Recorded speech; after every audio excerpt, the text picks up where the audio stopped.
गोजोन्थों आंनि बड'लेण्ड नांगौ इउटुब चेनेलनिफ्राय नोंथांमोन गासैखौबो खौथि खौथि गोजोननाय जासिहरनाय थाबाय।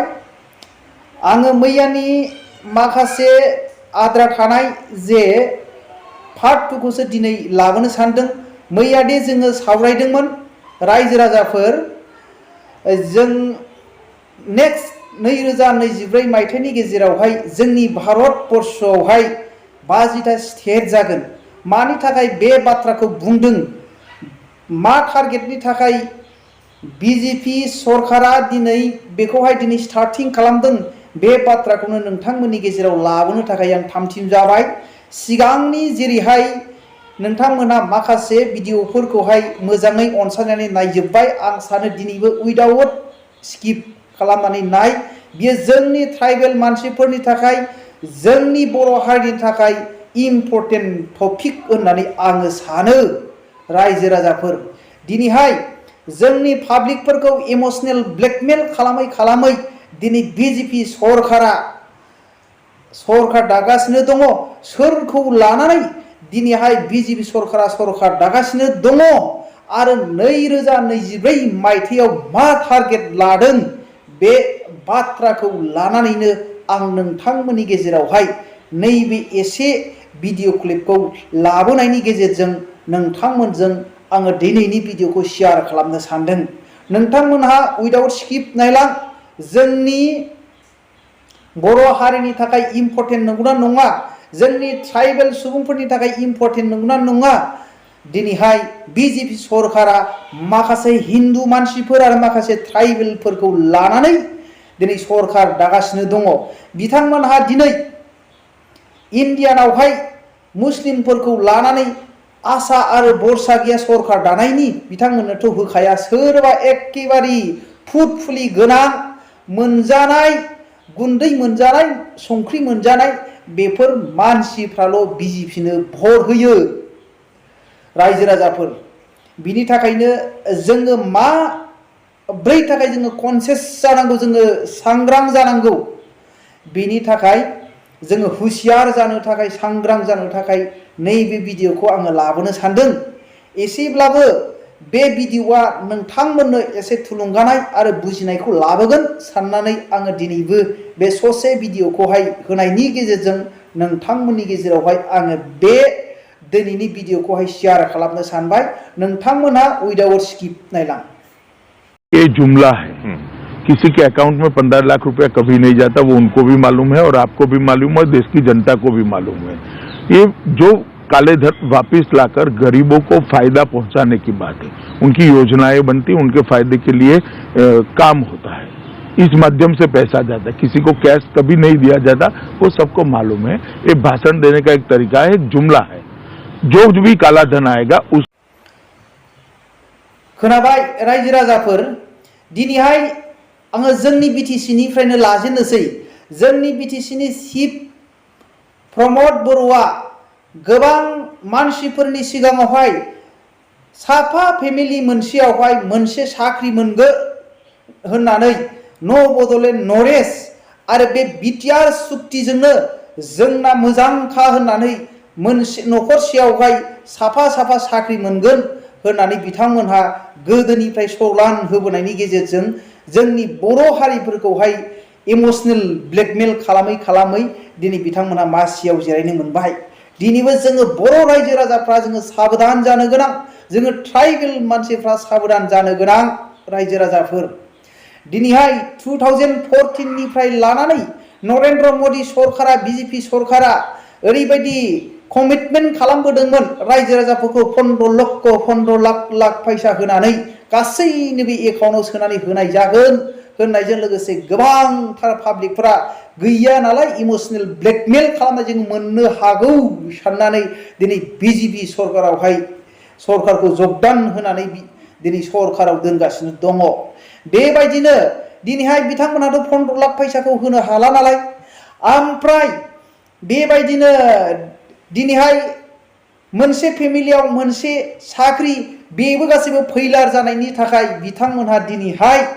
दिनै तालिम होदों जानो हागौ। जोंनि गेजेरावहाय जुदि सोरबायदि मानसिया गोदान रायजो सोरजियो सोरबायदि मानसिया सेपारेट स्टेट बियो बेखौ जोङो दिनै बयबो मिथिगौ रायजो राजाफोर हिन्दु मानसि बा बे जोंनि भारतबर्षनि थागिबि ट्राइबेल सुबुंफ्रासो सेपारेट स्टेट बियो दिनैहाय जोङो नुनो मोनो बिजेपि हानजाया बिजेपि सरकारा जों ट्राइबेल मानसिफोरखौ लानानै हिन्दु मानसिफोरखौ लानानै सरकार दानायनि मोनसे सिमां लाहरनायखौ जोङो नुहुरो 2024 मायथाइनि थाखाय बिथांमोनहा नैबे माबाखौ तालिम होदों जानो हागौ आंनि साननायब्ला 100 आव 100% बिथांमोनहा दिनै तालिम होदों रायजो राजाफोर जुदि ट्राइबेल सुबुंफोरखौ इमोसनेल खालामनो हायोब्ला जोंनि भारत जायगानि थागिबि हिन्दु मानसिफोरखौहाय जुदि गोसो होनानै इमोसनेल ब्लेकमेल खालामनो हायोब्ला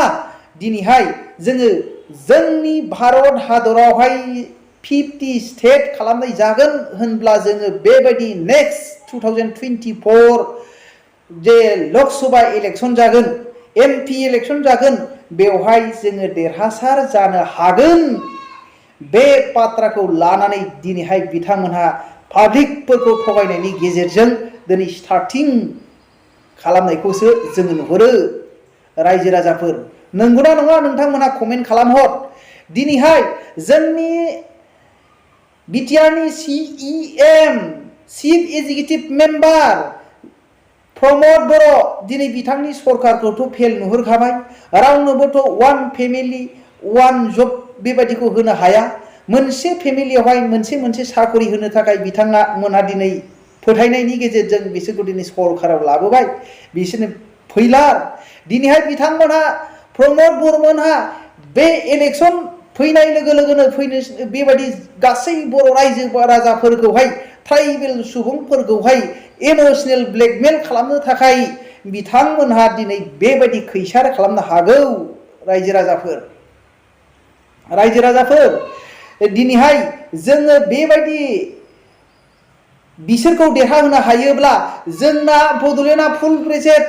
बड'लेण्ड सेपारेट स्टेट जागोन होननानै बिथांमोनहा दिनै प्रमद बर'मोनहा जोंखौ थगायनो हागौ बा बिजेपि सरकारा जोंखौ थगायनो हागौ रायजो राजाफोर दिनैहाय जोंनि आसामावबो जोङो नुनो मोनो जोंनि ट्राइबेलफोरखौ लानानै जोंनि हिन्दु मानसिफोरखौ लानानै दिनैहाय माब्रैहाय आसाम सरकाराबो दिनैहाय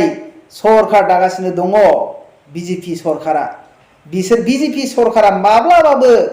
मुस्लिमफोरनिफ्राय भट मोना माइनरिटिफोरनिफ्राय भट मोना बे टारगेटखौ लानानै दिनै बिथांमोनहा नैबे सोदोबखौ बाहायजेनदों जानो हागौ नेक्स्टआव जोङो देरहासार जानो थाखाय जोङो नैबेखौ बुङोब्ला जोङो जानो हागौ ट्राइबेल मानसिफोरखौ जोङो इमोसनेल ब्लेकमेल खालामनानै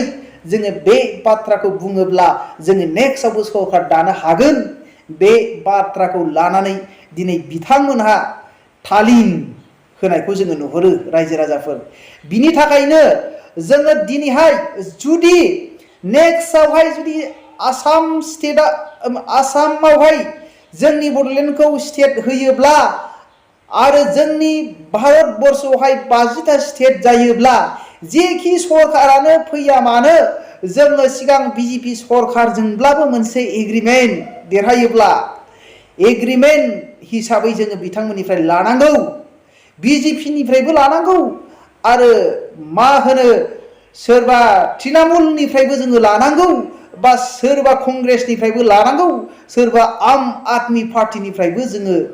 लानांगौ मानोब्ला दिनै नेक्स्ट एमपि इलेक्शनखौ नायनानै आम आदमी पार्टीयाबो दिनै बिथांमोनहा तालिम खालामगासिनो दङ दिनै मोननै रायजोआवहाय दिनै बिथांमोनहा आम आदमी पार्टीया दिनै रायजो खुंदों दिल्ली आरो पान्जाबावहाय बिथांमोनहा दिनै 2024नि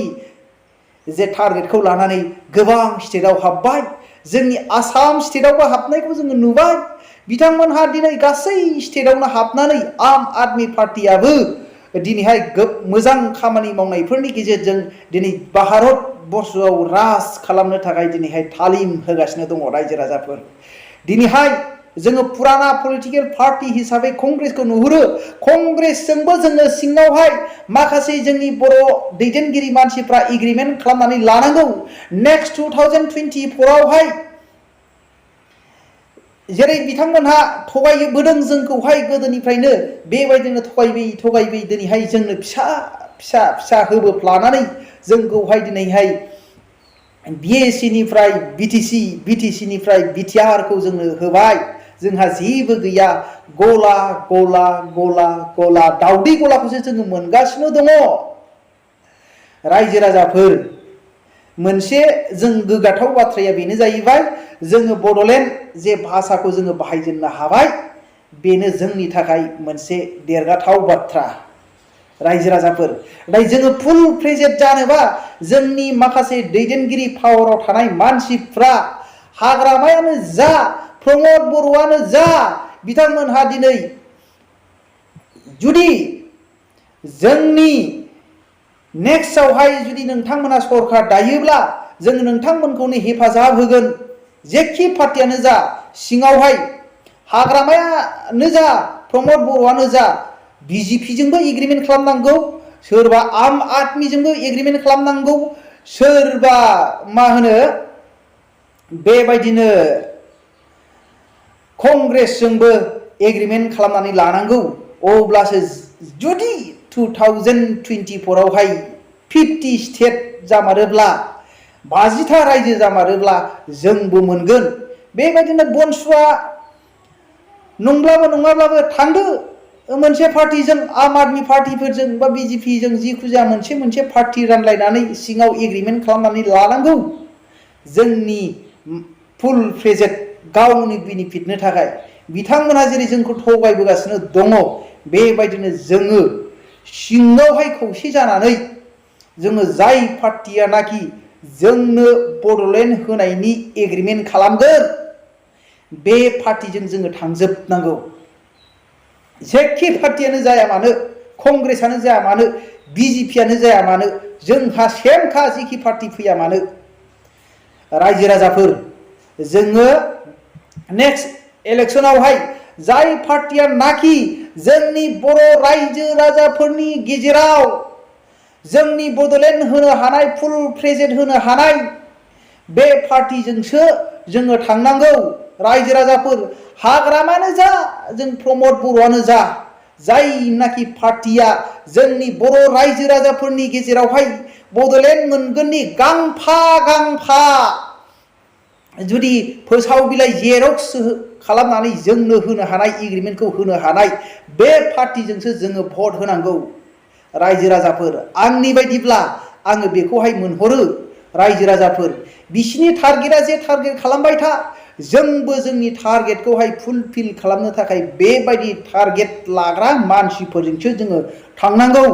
2024 मायथाइनि गेजेरावहाय सोर मानसिया जोंनो फुल फ्लेजेड बड'लेण्डखौ होनो हायो बे जेखि जाया हाग्रामायानो जा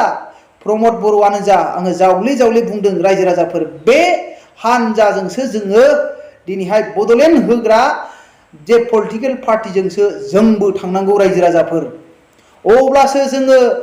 मोनहैनो हागोन जोंनि डिमान्डआ फुल जागोन न'खरबा साफा साख्रि मोननायनि मोनसे सिमांखौ जोङो फुल खालामनानै जोङो लानो हागोन रायजो राजाफोर दा जोङो BTR मोनदों जोङो 4 ग्रेड 3 ग्रेड साख्रिखौनो होनो हानायनि खुनु जोंहा पावारखौनो गैया